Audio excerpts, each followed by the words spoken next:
大家好啊，我係鄭醫師，歡迎嚟到我哋嘅中醫藥世界啦。我哋呢個頻道就會介紹唔同嘅中藥功效、藥膳、食療及副作用等等。訂閱咗我哋咧，就可以最快知道所有中藥嘅功效啦。另外講解中藥之前，賣少少廣告啊。咁如果喺香港準備想裝修又唔想爛尾或者中伏咧，可以揾 Easy House 噶。佢哋過往完成超過4000個裝修，可以去佢哋網站睇睇，案例拍晒片、拍晒 VR。我屋企咧都係經佢哋完成噶，資料欄放咗佢哋嘅連結。大家好，今日同大家拆解被稱為百草之王嘅人參。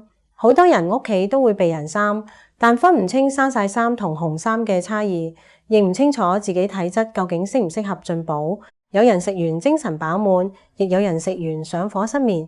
今日完整講解人參品種分別、性味歸經、核心功效，分享4款簡單補氣藥膳食療，最後講明邊5類人絕對唔適合食用。首先講人參嘅品種同分類，藥用人參為5家科植物人參嘅乾燥根莖，依產地同炮製方法分為生晒參、紅參、唐參3種。市面最常見就係生晒參同紅參。生晒參亦叫白參，係新鮮人參，洗淨後直接曬乾，炮製過程唔經加熱蒸煮，藥性偏平涼，主要產自吉林長白山，適合氣虛，同時兼有少許虛熱嘅體質。紅參需要將鮮參經高溫反覆蒸製，內部澱粉轉化，色澤變成深紅棕色，藥性轉為溫熱，補氣溫陽，力量更強，適合手腳冰凍、陽氣不足嘅虛寒人士。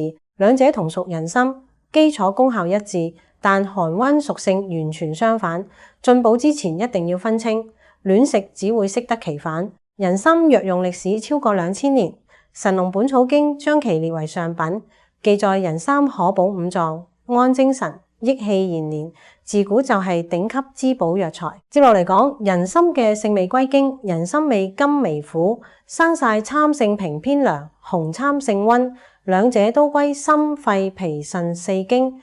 甘味主打補益元氣，微苦可以生津清熱，同時歸4臟，代表人參能夠全方位保養元氣，調理心肺脾腎虧虛帶來嘅各種身體不適，係少數功效全面嘅補氣藥材。人參4大核心功效分別係大補元氣、補脾益肺、生津養血、安神益智。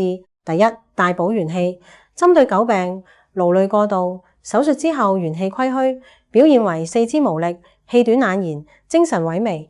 人參可以快速補充體內元氣，恢復體能。第二，補脾益肺，脾氣虛會出現食少腹脹，容易疲倦；肺氣虛會反覆氣喘，動則出汗。人參同時調理兩臟，改善長期虛弱帶來嘅亞健康狀態。第三，生津養血，氣虛會影響津液同血液生成，容易口乾、面色蒼白、頭暈眼花。人參補氣以生血生津，緩解氣津兩虛嘅各種症狀。第四，安神益智，心氣不足容易三悸，多夢健忘。人參滋養心氣，穩定心神，改善長期熬夜、思慮過重引發嘅睡眠質素差。臨床主治包含元氣虛脫、脾肺氣虛、津傷口渴、氣血不足、心神不寧。現代研究證實，人參所含人參皂苷可以提升免疫力、緩解疲勞、調節心血管狀態。配伍方面，補氣、健脾、常配白術、茯苓、生津潤燥，搭配麥冬、五味子，安神助眠，搭配酸棗仁、丸治。下面分享4款家常補氣食療，分別對應唔同體質，屋企輕鬆製作。第一款，生晒參枸杞茶。材料生晒參3克，枸杞8克。材料放入茶壺，沸水焗15分鐘，適合氣虛、容易口乾、經常熬夜嘅人士，補氣同時唔會容易上火。第二款，紅參烏雞補氣湯。材料紅參10克，烏雞半隻，紅棗4顆，生薑3片，烏雞飛水。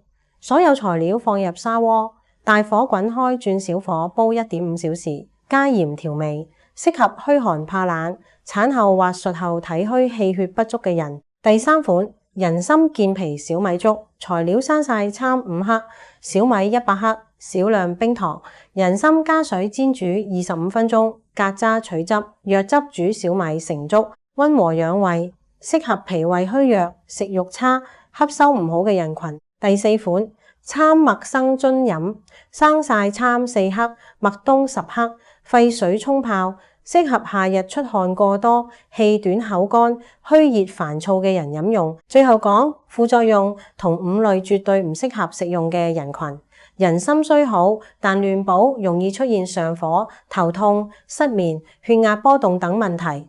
停服後症狀會逐步緩解。第1類，實熱感冒患者，發熱、咽痛、痰多、黃稠，期間唔好食，補藥會閉塞，體內熱邪，延長康復時間。第2類，陰虛火旺體質，平時手足心熱、潮熱盜汗、舌頭少苔，長期食紅參會加重虛火，就算白參亦只能少量間斷食用。第3類，高血壓、肝陽、上亢人群，經常頭脹、面紅、血壓不穩，大量進補人參，容易令血壓上升，加重不適。第4類，兒童發育期，小兒臟腑未成熟，隨意補人參容易引發早熟、煩躁多動，無醫師指導切勿食用。第5類，孕婦、哺乳期女性，體質特殊，人參補氣力強，未經中醫診斷，唔建議自行長期服用。總結嚟講，生曬參同紅參雖然同為人參，但寒溫屬性截然不同，進補一定要跟隨自身體質選擇。氣虛兼熱揀生曬參，陽氣不足、虛寒怕冷就揀紅參。